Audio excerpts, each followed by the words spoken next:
Assalamualaikum warahmatullahi wabarakatuh. Halo semuanya, saya Dwi Izati, mahasiswa semester 2 Fakultas Hukum dari kelas I Universitas Bangka Belitung. Pada video ini, saya akan membahas salah satu aspek penting dalam hukum perdata, yaitu hukum perwalian. Yuk kita mulai pembahasannya. Perwalian adalah situasi di mana seseorang mengambil peran sebagai pengganti orang tua untuk mengawasi dan mewakili seorang anak yang belum dewasa atau belum mencapai usia hukum. Perwalian itu mengenai pribadi anak yang bersangkutan maupun harta bendanya. Artinya, perwalian mencakup dua hal utama. Yang pertama, pribadi anak. Perwalian mengatur semua hal yang berkaitan dengan kehidupan anak, seperti pendidikan, kesehatan, dan kesejahteraan secara umum. Yang kedua, harta benda anak. Perwalian juga mencakup pengelolaan aset atau kekayaan yang dimiliki anak agar digunakan dengan baik demi kepentingannya. Jadi, perwalian bukan hanya soal mengasuh anak, tetapi juga memastikan hak-hak dan harta bendanya dijaga dan dikelola dengan baik.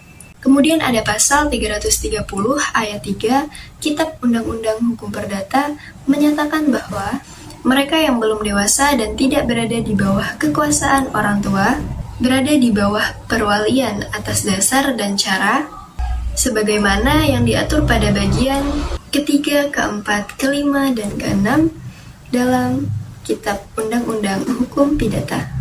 Oleh karena itu, anak yang belum dewasa tetapi tidak memiliki orang tua yang berwenang mengasuh mereka akan ditempatkan di bawah perwalian. Perwalian ini dilakukan berdasarkan aturan yang telah ditetapkan dalam bagian tertentu dari Undang-Undang Hukum Perdata. Macam-macam perwalian. Yang pertama, jika salah satu orang tua meninggal, maka orang tua yang masih hidup akan menjadi wali bagi anak-anaknya, kecuali jika telah dicabut hak perwaliannya. Aturan ini tetap berlaku meskipun terjadi perceraian.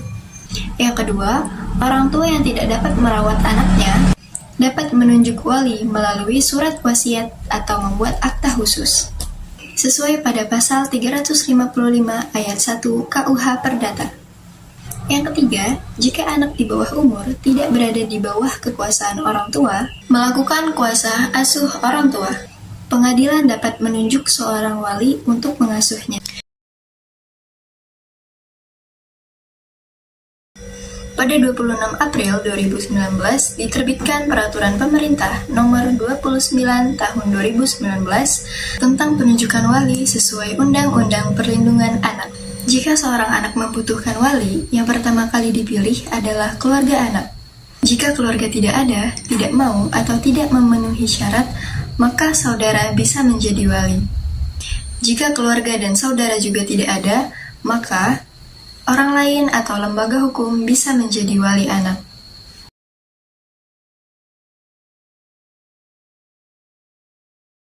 Warga Indonesia yang berdomisili tetap, berusia paling rendah 21 tahun, sehat fisik dan mental, berkelakuan baik, mampu secara ekonomi, beragama yang sama dengan anak, mendapat persetujuan tertulis dari suami atau istri bagi yang sudah menikah.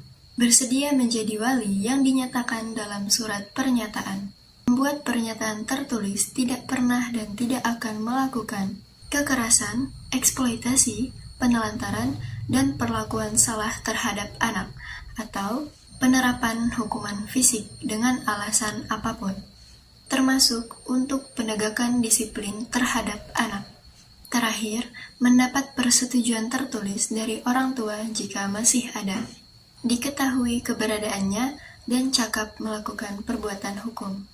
Saudara yang memenuhi persyaratan, sebagaimana yang dimaksud pada ayat 1, dapat ditunjuk sebagai wali dengan ketentuan diutamakan memiliki kedekatan dengan anak.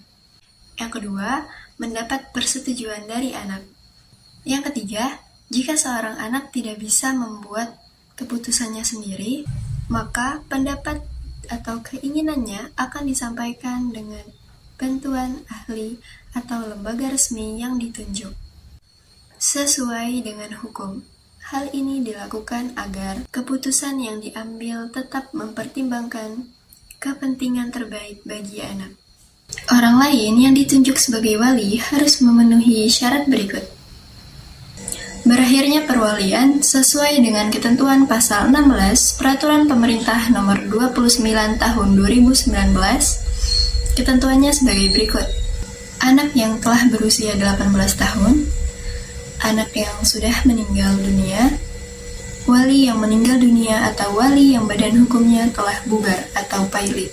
Selain ketentuan sebagaimana yang dimaksud dalam pasal 16, wali dapat berakhir karena kekuasaan wali dicabut berdasarkan penetapan atau putusan pengadilan. Pencabutan sebagaimana yang dimaksud dikarenakan wali melalaikan kewajibannya sebagai wali, tidak cakap melakukan perbuatan hukum, menyalahgunakan kewenangan sebagai wali, melakukan kekerasan terhadap anak yang ada dalam pengasuhannya, atau orang tua dianggap telah mampu untuk melaksanakan kewajibannya.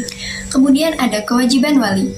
Wali yang telah ditetapkan oleh pengadilan mempunyai kewajiban melakukan kuasa asuh orang tua, melaksanakan kewajiban dan tanggung jawab orang tua yang terdiri atas mengasuh, memelihara, mendidik, dan melindungi anak, menumbuh kembangkan anak sesuai dengan kemampuan bakat dan minatnya, serta menjamin kepentingan terbaik bagi anak, mencegah perkawinan pada usia dini, dan memberikan pendidikan karakter dan penanaman nilai budi pekerti pada anak, membimbing anak dalam pemahaman dan pengalaman kehidupan beragama dengan baik, mengelola harta milik anak untuk keperluan anak, dan mewakili anak untuk melakukan perbuatan hukum di dalam dan di luar pengadilan.